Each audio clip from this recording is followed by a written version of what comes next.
யாருக்கா ஞாபகம் இருக்கான்னு எனக்கு தெரியல. இருக்கா? கீழ்ப்பாக்கம் அரசு மருத்துவமனையிலேருந்து வந்துட்டு இருக்கோம். ஸோ இதுவும் 2வது டைம் எதுக்குன்னா, அதே குழந்தைகளை சமைக்கிற இடத்துல வந்து தூரமாகவே வச்சு சமைங்க. முடிஞ்ச அளவுக்கு குழந்தைங்களை கிட்ட சேர்க்காதீங்க. ஏன்னா அவங்க வந்தால் தான் வந்து ஏதோ ஒன்று எடுத்து தட்டி விட்டுருவாங்க, மேலே ஊற்றிக்குவாங்க, இதெல்லாம் பண்ணிக்குவாங்க. கேஸ் வந்து சில பேர் தான் யூஸ் பண்ணுறதா சொல்லியிருந்தாங்கல்ல அப்போவே போன டைம். அதுக்கடுத்து இன்னும் வேறு யாருக்கும் கேஸ் கனெக்ஷன் இதெல்லாம் எக்ஸ்ட்ரா வரல. அப்படியே கேஸ் யூஸ் பண்ணுறதுனால எல்லாமே என்ன மேலே வச்சு யூஸ் பண்ணுங்க.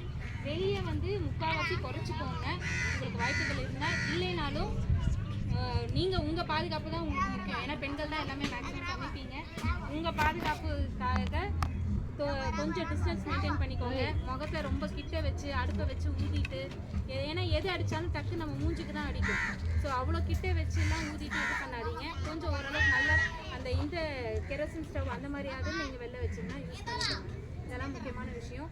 புடவை இதெல்லாமே லூஸாக விட்டுட்டு சமைக்காதீங்க. ஏற்கனவே சொன்னது தான், புடவை முந்தானை எது யூஸ் பண்ணியிருக்கீங்கனாலும் அது கொஞ்சம் ஃப்ரீயாக கொஞ்சம் லூஸாக வச்சுட்டு இல்லாமல் கொஞ்சம் நல்லா